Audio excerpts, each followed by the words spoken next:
నమస్కారం. Bahujan times news కి స్వాగతం. హెడ్లైన్ చూద్దాం.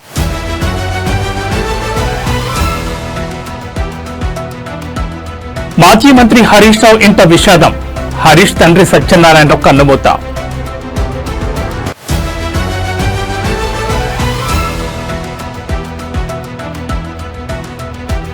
మోంతా తుఫాన్ ఎఫెక్ట్. నెల్లూరులో భారీ వర్షాలు.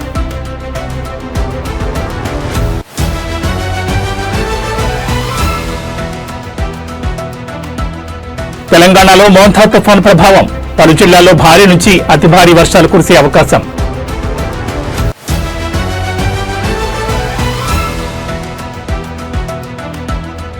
మోంతా తుఫాన్ ఉగ్రరూపం. కాకినాడకు గ్రేట్ డేంజర్ సిగ్నల్ జారీ.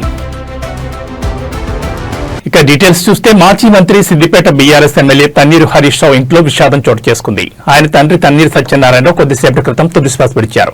వయోభారం, అనారోగ్య కారణాల వల్ల ఆయన మరణించినట్లు కుటుంబ వర్గాలు తెలిపాయి. రాజకీయాల్లో హరీష్ రావు విజయానికి, వ్యక్తిత్వానికి తండ్రి ప్రోత్సాహం, మార్గనిర్దేశకత్వం ఎంతో ఉందని సన్నిహితులు చెబుతూ ఉంటారు. సత్యనారాయణ మరణ వార్త వినగానే బీఆర్ఎస్ పార్టీ నాయకులు, కార్యకర్తలు, అభిమానులు హరీష్ రావు కుటుంబ సభ్యులు తీవ్ర విషాదంలో మునిగిపోయారు. సత్యనారాయణ భౌతికాయాన్ని సందర్శించి నివాళులర్పించేందుకు పలువురు రాజకీయ ప్రముఖులు, నేతలు, ప్రజాప్రతినిధులు హరీష్ రావు నివాసానికి చేరుకుంటున్నారు. ఈ విషాద సమయంలో హరీష్ రావు కుటుంబానికి ధైర్యం చేకూరాలని అభిమానులు, శ్రేయోభిలాషులు కోరుకుంటున్నారు. తన్నీరు సత్యనారాయణమూర్తి మరణం పట్ల బీఆర్ఎస్ పార్టీ అధినేత కేసీఆర్ సంతాపం ప్రకటించారు.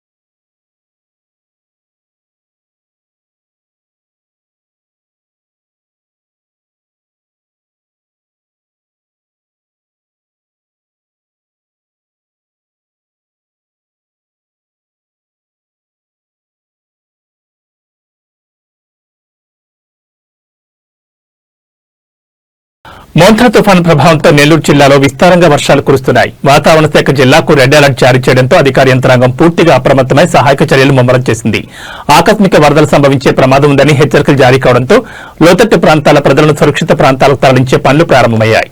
జిల్లాలోని 38 మండలాల్లో మొత్తం 142 మిల్లీమీటర్ల వర్షపాతం నమోదు కాగా సగటున 3.7 మిల్లీమీటర్ల వర్షపాతం నమోదైనట్లు అధికారులు తెలిపారు. సర్వేపల్లి నియోజకవర్గంలోని పొదలకూరు మండలంలో అత్యధికంగా 16.6 మిల్లీమీటర్ల వర్షం కురవగా ఆత్మకూరు నియోజకవర్గంలోని అనంతసాగరంలో అత్యల్పంగా 1 మిల్లీమీటర్లు మాత్రమే నమోదైంది. జిల్లాలోని 10 మండలాల్లో వర్షపాతం నమోదు కాలేదు. సోమవారం మధ్యాహ్నం 1 గంట వరకు ఎండగా ఉన్న వాతావరణం ఆ తర్వాత ఒక్కసారిగా మారిపోయింది. ఆకాశం మేఘావృతమై చల్లని గాలులు వీచాయి. మైపాడు, కృష్ణపట్నం, రామాయణపట్నం తీర ప్రాంతాల్లో సముద్రం ఉగ్రరూపం దాల్చింది.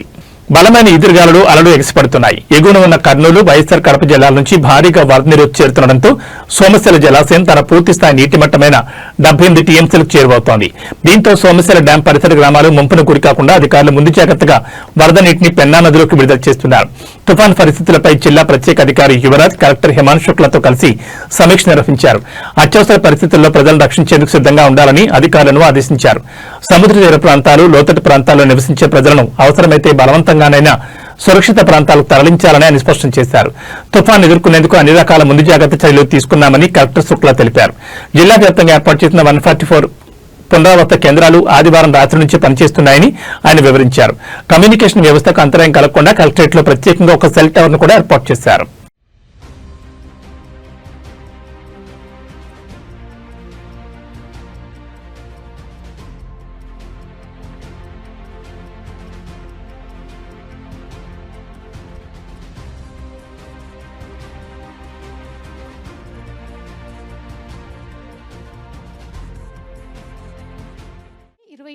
తారీఖు అక్టోబర్ 2025 ముఖ్యంగా మనకి భారీ వర్షంతో పాటు అత్యంత భారీ వర్షాలు కొన్ని జిల్లాల్లో కురిసే అవకాశం ఉంటుంది.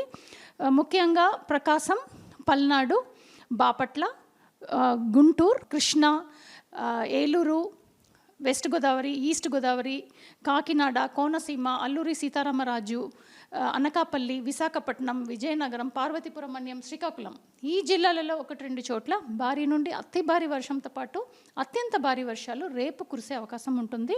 మనకు విండ్ వార్నింగ్ మనకు చూస్తే కనుక మనకు ఆల్రెడీ క్రాస్ అవుతున్నప్పుడు కాకినాడ దగ్గర 90 నుండి 100 కిలోమీటర్, గరిష్టంగా 110 కిలోమీటర్ వేగం వరకు వీచేస్తాయి. కాబట్టి చెట్లు పడిపోవటం కానీ, ఎలక్ట్రిక్ పోల్స్, టెలికమ్యూనికేషన్ పోల్స్ ఇలాంటిది పడిపోవటానికి అవకాశం ఉంటుంది. కోస్తా ప్రాంతంలో మనకి ఫ్లడ్డింగ్ అవ్వటానికి అవకాశం ఉంటుంది. కాబట్టి మరియు అప్రమత్తంగా ఉండాలి. మరియు లోతట్టు ప్రాంతంలో ముఖ్యంగా లోతట్టు ప్రాంతంలో ఉన్నవాళ్ళు సురక్షితమైన ప్రాంతంలో ప్లేసెస్లో ఉండాలి అని హెచ్చరిక ఇవ్వబడినది. తెలంగాణ రాష్ట్రానికి వాతావరణ శాఖ అధికారులు భారీ హెచ్చరిక జారీ చేశారు. మోంతా తుఫాన్తో తెలంగాణ రాష్ట్రంలోని పలు ప్రాంతాల్లో భారీ నుంచి అతి భారీ వర్షాలు కురిసే అవకాశం ఉందని వాతావరణ శాఖ అంచనా వేసింది. వాయుగుండం తీరం దాటితే తెలంగాణలోని పలు ప్రాంతాల్లో వర్షాలు కురిసే అవకాశం ఉందని పేర్కొన్నారు. గంటకు 30 నుంచి 40 కిలోమీటర్ల వేగంతో ఎదురుగాలులు వీస్తాయని, ఉరుములు మెరుపులతో కూడిన వర్షాలు కురుస్తాయని చెప్పారు.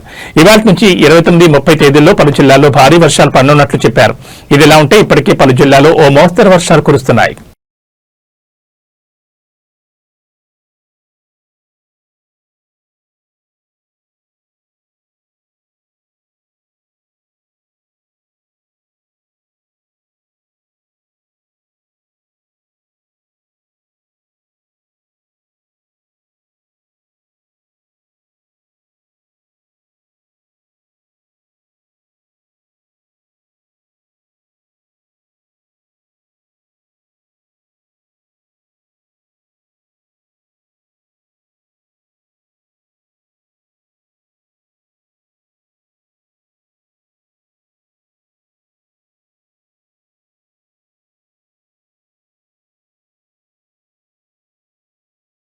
పశ్చిమ మధ్య బంగాళాఖాతంలో ఏర్పడిన మోంతా తుఫాన్ ఏపీ తీరం వైపు వేగంగా దూసుకొస్తోంది. గడిచిన 6 గంటల్లో గంటకు 15 కిలోమీటర్ల వేగంతో కదులుతూ వస్తోంది. ఆంధ్రప్రదేశ్ రాష్ట్రాల్లోని వివిధ ప్రాంతాల్లో తీరాలకు దగ్గరగా వస్తున్న మోంతా తుఫాన్ ఉధృతి భారీగా పెరుగుతోంది. దీని ప్రభావంతో రాష్ట్రంలోని పలు జిల్లాల్లో భారీ వర్షాలు, బలమైన ఈదురుగాలులు కొనసాగుతున్నాయి. వాతావరణ శాఖ తాజా నివేదిక ప్రకారం తుఫాన్ ప్రస్తుతం పశ్చిమ మధ్య బంగాళాఖాతంలో తీవ్ర వాయుగుండంగా కొనసాగుతోంది. మరికొన్ని గంటల్లో ఇది మరింత బలపడి ఆంధ్ర తీరానికి దగ్గరగా చేరుకునే అవకాశం ఉందని సూచించింది.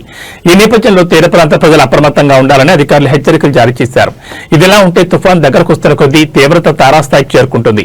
ఇప్పటి సముద్ర తీరాల్లో అలలు భారీగా ఎగిసిపడుతున్నాయి. దీనికి తోడు కొండపోత వర్షాలు కురుస్తున్నాయి. ఈ నేపథ్యంలో అప్రమత్తమైన అధికారులు కాకినాడ పోర్టుకు 10వ నెంబర్ గ్రేట్ డేంజర్ సిగ్నల్ జారీ చేశారు. అలాగే విశాఖపట్నం, గంగవరం, భీమునిపట్నం, కళింగపట్నం పోర్టులకు 9వ నెంబర్ ప్రమాద హెచ్చరికను జారీ చేశారు. అలాగే మచిలీపట్నం, నిజాంపట్నం, కృష్ణపట్నం వాడరేవులకు 8వ నెంబర్ హెచ్చరిక అమల్లోకి వచ్చింది. సముద్రం అల్లకల్లోలంగా మారిన నేపథ్యంలో మత్స్యకారులు సముద్రయానానికి వెళ్లొద్దని అధికారులు కఠిన ఆదేశాలు జారీ చేశారు. అత్యవసర పరిస్థితులను ఎదుర్కొనేందుకు national disaster response force, state disaster response force బృందాలు తీర ప్రాంతాల్లో సిద్ధంగా ఉంచారు.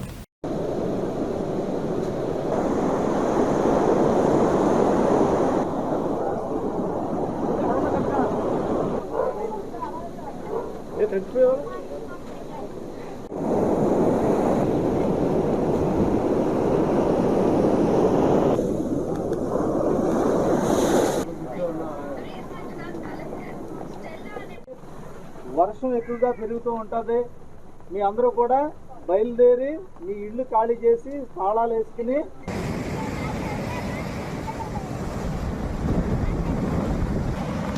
ఇంట్లో 8 సంవత్సరాలు కాసింది.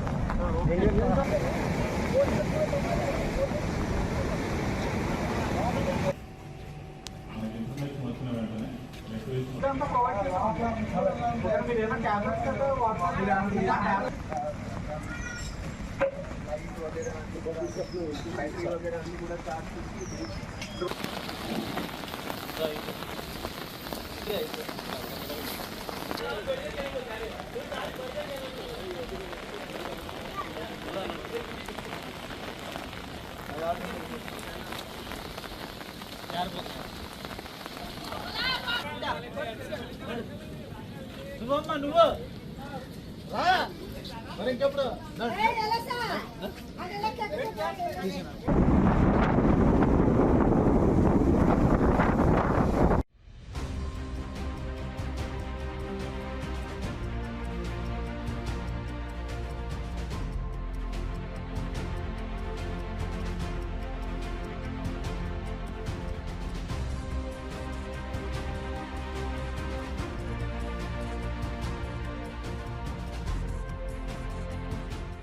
28వ తారీఖు అక్టోబర్ 2025. ముఖ్యంగా మనకి భారీ వర్షంతో పాటు అత్యంత భారీ వర్షాలు కొన్ని జిల్లాల్లో కురిసే అవకాశం ఉంటుంది. ముఖ్యంగా ప్రకాశం, పల్నాడు, బాపట్ల, గుంటూరు, కృష్ణా, ఏలూరు, వెస్ట్ గోదావరి, ఈస్ట్ గోదావరి, కాకినాడ, కోనసీమ, అల్లూరి సీతారామరాజు, అనకాపల్లి, విశాఖపట్నం, విజయనగరం, పార్వతీపురం మన్యం, శ్రీకాకుళం ఈ జిల్లాలలో 1-2 చోట్ల భారీ నుండి అతి భారీ వర్షంతో పాటు అత్యంత భారీ వర్షాలు రేపు కురిసే అవకాశం ఉంటుంది. మనకు విండ్ వార్నింగ్ మనకు చూస్తే కనుక మనకు ఆల్రెడీ క్రాస్ అవుతున్నప్పుడు కాకినాడ దగ్గర 90 నుండి 100 కిలోమీటర్, గరిష్టంగా 110 కిలోమీటర్ వేగం వరకు వీచేస్తాయి. కాబట్టి చెట్లు పడిపోవటం కానీ, ఎలక్ట్రిక్ పోల్స్, టెలికమ్యూనికేషన్ పోల్స్ ఇలాంటిది పడిపోవటానికి అవకాశం ఉంటుంది. కోస్తా ప్రాంతంలో మనకి ఫ్లడ్డింగ్ అవ్వటానికి అవకాశం ఉంటుంది. కాబట్టి మరియు అప్రమత్తంగా ఉండాలి. మరియు లోతట్టు ప్రాంతంలో ముఖ్యంగా లోతట్టు ప్రాంతంలో ఉన్నవాళ్ళు సురక్షితమైన ప్రాంతంలో ప్లేసెస్లో ఉండాలి అని హెచ్చరిక ఇవ్వబడినది. మోంతా తుఫాను ప్రభావం దృష్ట్యా ప్రజలకు ఎటువంటి ఇబ్బందులు కలగకుండా ముందస్తు చర్యలు చేపట్టాలని మంత్రి కందుల దుర్గేష్ అన్నారు. తూర్పుగోదావరి జిల్లా నిడదవోలు తహసీల్దార్ కార్యాలయంలో అధికారులతో సమీక్షా సమావేశం నిర్వహించారు. ఈ సందర్భంగా వారికి కీలక సూచనలు చేశారు. ప్రజల భద్రతకు ప్రాధాన్యత ఇస్తూ అధికారులు అప్రమత్తంగా ఉండాలన్నారు. తాగునీటి సరఫరా, విద్యుత్ రవాణా, వైద్య సేవలు వంటి అత్యవసర సేవలకు ఎటువంటి అంతరాయం కలగకుండా చర్యలు చేపట్టాలని ఆదేశించారు. తుఫాను ప్రభావిత ప్రాంతాల్లో సహాయక చర్యలు సమయానుకూలంగా చేపట్టాలని, అవసరమైతే నిత్యావసర సరఫరాలపై ప్రత్యేక దృష్టి పెట్టాలని సూచించారు. మోందా తుఫాను ఎదుర్కొనేందుకు ప్రభుత్వం అన్ని విధాలా సిద్ధంగా ఉందన్న మంత్రి దుర్గేష్ ప్రజలు భయాందోళన చెందాల్సిన పని లేదని తెలిపారు.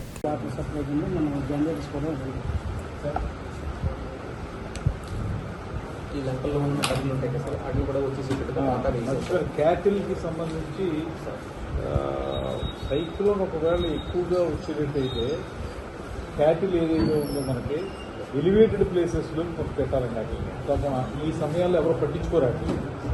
అందువల్ల మనం ఎక్కడైతే ఎత్తు ప్రదేశాలు ఉన్నాయో ఎత్తైన ప్రదేశాల్లో మనం ఈ పశు సంపదని అక్కడ కట్టించేలాగా ఆ గ్రామస్తులకు చెప్పాలి.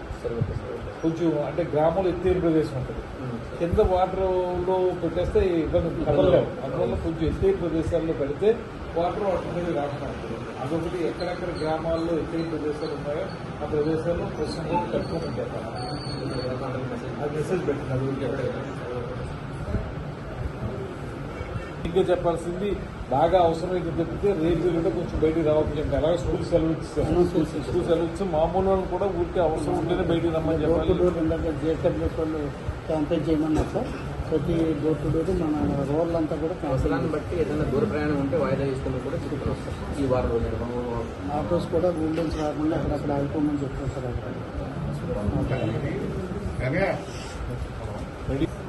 ఇప్పుడు మనం ఇంకోటి ఏంటంటే హెచ్చరికలు వెళ్తున్నాయి కరెక్ట్గా. ఉచిత బస్సు సౌకర్యం అన్ని రకాలుగా మనకు చాలా ఉపయోగపడుతుంది, మంచిది. దాని ద్వారా మీకు ఎన్నో ఉపయోగాలు ఉన్నాయి. కానీ ఈ 2-3 రోజులు మాత్రం ఉచిత బస్సు ఉన్నా కూడా మీరు దూర ప్రయాణాలు చేయొద్దని మనం చేస్తున్నాం. వాయిదా వేసుకోండి. ఈ 3 రోజులు అయిన తర్వాత వెళుతురు. కానీ ఎందువల్లంటే మనకి ప్రాణాలు ముఖ్యం కాబట్టి, మన ఆరోగ్యం ముఖ్యం కాబట్టి అది పాటించవలసిందిగా మహిళా తల్లులు కూడా కోరుతున్నాం. చెట్లు పడిపోతే వాటిని చక్కగా లాగడానికి జేసీబీలు ఎంజాయ్ చేసి మొత్తం చేసి ఒకటి మన టాప్ మేజర్ పాయింట్స్ ఏంటంటే, ఒకటి జేసీబీలు ఎంజాయ్ పెట్టుకోవాలి క్లియరెన్స్ కోసం. రెండోది వచ్చి డీ వాటరింగ్ మిషన్ పెట్టుకోవాలి. ఎందుకంటే అక్కడ వాటర్ ఫ్లో ఎక్కువైపోయి ఆ వాటర్ ఫ్లో వల్ల మనకు అబ్స్ట్రక్షన్ వస్తే ఆ వాటర్ని బయటికి తోలేసి డీ వాటరింగ్ మిషన్స్ అంటారు కదా, అవి రెడీ చేసి పెట్టుకోవాలి. రెండోది వాటర్ స్టాగ్నేషన్ ఉన్న చోట మనకి మందు చల్లాలి జబ్బులు రాకుండా. తర్వాత ఏమో హెల్త్ క్యాంప్స్ రెడీ చేసి పెట్టుకోవాలి. మనం పిహెచ్సి కానీ ఇంకోటి కానీ ఇవి రెడీ చేసి పెట్టుకోవాలి. యాజ్ ఆఫ్ నౌ మనకి ఈస్ట్ గోదావరికి అంత పెద్ద ప్రమాదం కనపట్టలేదు. కానీ మనం ముందే కీడించి వేయించాలి కనుక మనం దీనికి రెడీ చేసుకుని పెట్టుకోవాల్సిన బాధ్యత ఉంటుంది. ఫస్ట్ ఆఫ్ ఆల్ జేసీబీలు ఎన్ని పెట్టారు?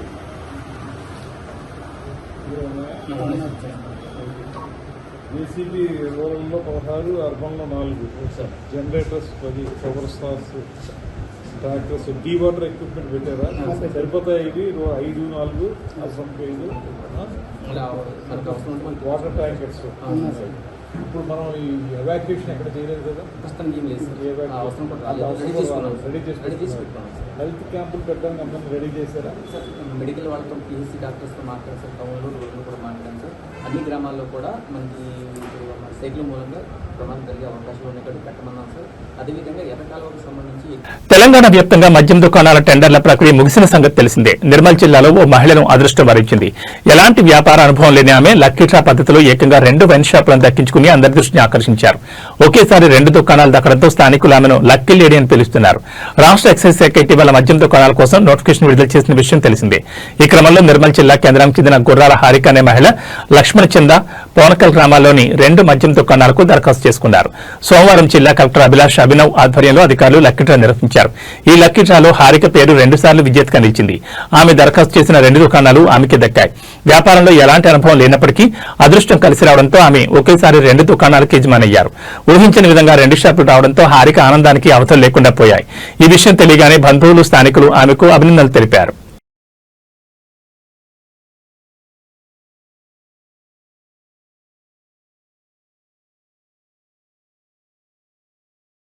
కలియుగ ప్రత్యక్ష దైవం తిరుమల శ్రీ వెంకటేశ్వర స్వామివారిని సినీ హీరో అజిత్ కుమార్ దర్శించుకున్నారు. సుప్రభాత సేవలో స్వామివారిని దర్శించుకుని మొక్కులు చెల్లించుకున్నారు. దర్శనం అనంతరం ఆయన్ను ఆలయ అర్చకులు ఆశీర్వదించి స్వామివారి తీర్థప్రసాదాలు అందించారు. ఆలయం బయట అజిత్ను చూడడానికి అభిమానులు ఆయన చుట్టుముట్టారు. ఈ సందర్భంగా అడిగిన వారికి కాదనకుండా అజిత్ ఫోటోలు దిగారు, సెల్ఫీలు ఇచ్చారు.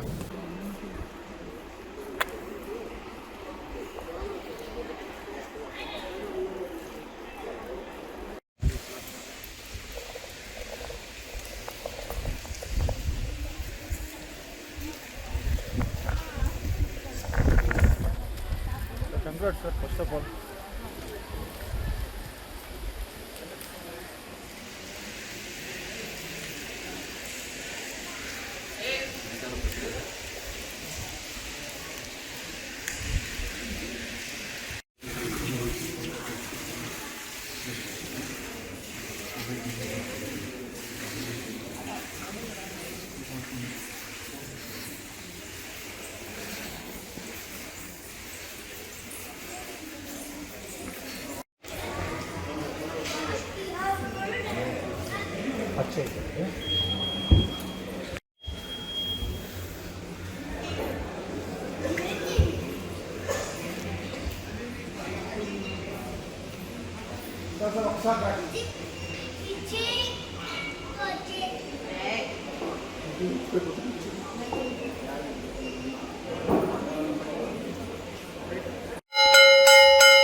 కొద్ది సైడ్ సైడ్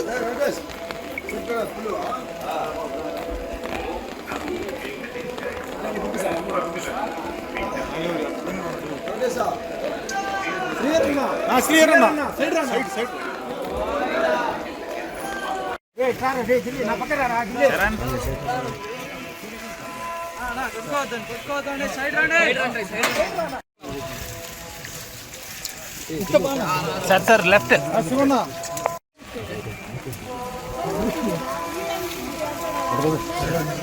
నా కార్ ఈ పక్క ఉంది.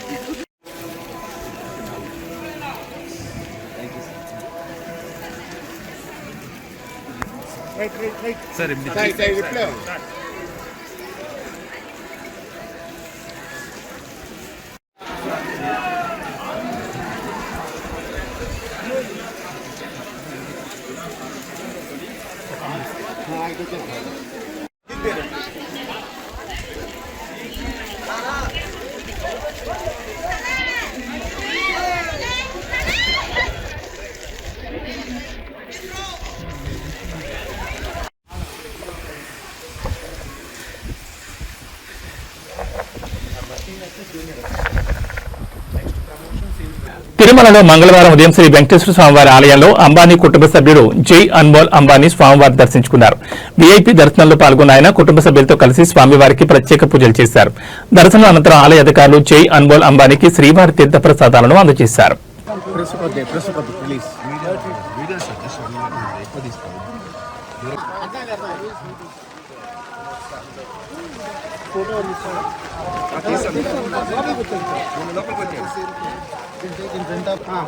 అన్న రెడ్డి అని ఉండు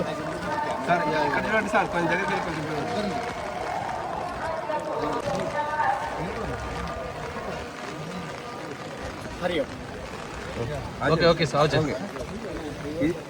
చెప్పారు రమ్మన్నారు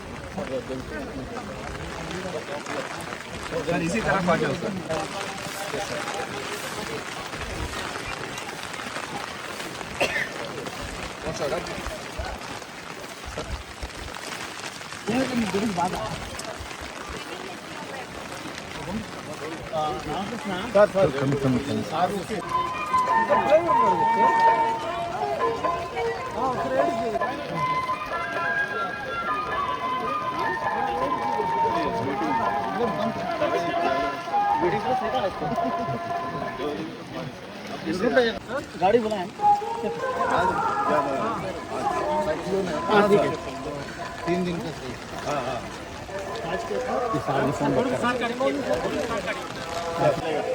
मेरे तो तमिलनाडु का झंडा कहाँ से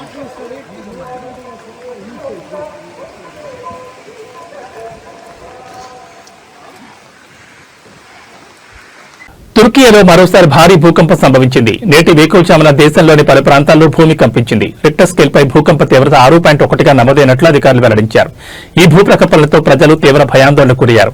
గాఢ నిద్రలో ఉన్న ప్రజలు ఒక్కసారిగా భూమి కంపించడంతో ఉలిక్కిపడి లేచారు. ఏం జరుగుతుందో తెలియని ఆందోళనతో ఇళ్ల నుంచి బయటకు పరుగులు తీశారు. భూకంప కేంద్రం ప్రభావితమైన ప్రాంతాల పూర్తి వివరాలను అధికారులు ఇంకా వెల్లడించలేదు. ప్రస్తుతానికి ఎలాంటి ప్రాణ నష్టం జరిగినట్లు సమాచారం అందనప్పటికీ కొన్ని భవనాలకు స్వల్ప నష్టం వాటిల్లినట్టు తెలుస్తోంది. భూకంపం సంభవించిన వెంటనే అప్రమత్తమైన అధికార యంత్రాంగం సహాయక చర్యలను ప్రారంభించింది. ఆస్తి నష్టానికి సంబంధించిన వివరాలు సేకరించే పనిలో నిమగ్నమైంది. భౌగోళికంగా అత్యంత కీలకమైన ప్రాంతంలో ఉన్న తుర్కీలో తరచుగా భూకంపాలు సంభవిస్తూ ఉంటాయి. గతంలో కూడా ఇక్కడ సంభవించిన పలు భూకంపాలు తీవ్ర ఆస్తి ప్రాణ నష్టాన్ని మిగిల్చిన విషయం తెలిసిందే.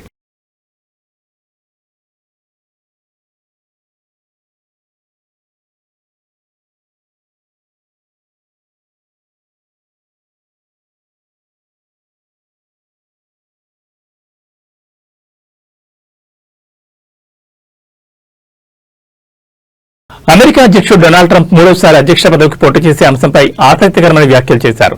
రాజ్యాంగపరంగా అవకాశం లేనప్పటికీ 2028లో మళ్లీ పోటీ చేసే ఆలోచనను ఆయన తోసిపుచ్చలేదు.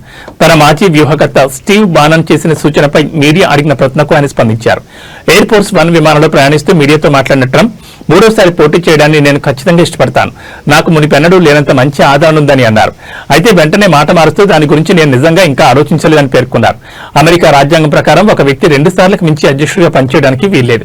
పొలిటికో కథనం ప్రకారం ట్రంప్ సన్నిహితుడైన స్టీవ్ బానన్ ఆయన మూడోసారి పోటీ చేయాలని బలంగా వాదిస్తున్నారు. దీనికోసం ఒక ప్రణాళిక కూడా సిద్ధంగా ఉందని తన పాడ్కాస్ట్ లో ఇటీవల బానన్ పేర్కొన్నారు. ఇదే సమయంలో తన తర్వాత రిపబ్లికన్ పార్టీ నడిపించే నాయకులపై కూడా ట్రంప్ స్పష్టత ఇచ్చారు. 2028 అధ్యక్ష ఎన్నికల వరలో విదేశాంగ మంత్రి మార్కో రూబియో, ఉపాధ్యక్షుడు జేడీ వాన్స్ ప్రధాన అభ్యర్థులుగా ఉంటారని సంకేతాలిచ్చారు. మన దగ్గర చాలా మంచి నాయకులున్నారు, వారిలో ఒకరు ఇక్కడే నిలబడి ఉన్నారు అంటూ రూబియోను ఉద్దేశించి అన్నారు. ఉపాధ్యక్షుడు జేడీ వాన్స్ కూడా అద్భుతమైన వ్యక్తి. వీళ్ళిద్దరికీ వ్యతిరేకంగా ఎవరూ పోటీ చేయరని నేను భావిస్తున్నానని ట్రంప్ వ్యాఖ్యానించారు. ప్రస్తుతం ట్రంప్ ఆసియా పర్యటనలో ఉన్నారు. మలేషియా ఆసియాన్ సదస్సులో పాల్గొన్న ఆయన తన పర్యటనను విజయవంతంగా ముగించుకుని జపాన్లోని టోక్యోకు చేరుకున్నారు. మలేషియా పర్యటన ముగింపు సందర్భంగా అక్కడ అధికారులు ప్రజలకు ఆయన అభివాదం చేశారు.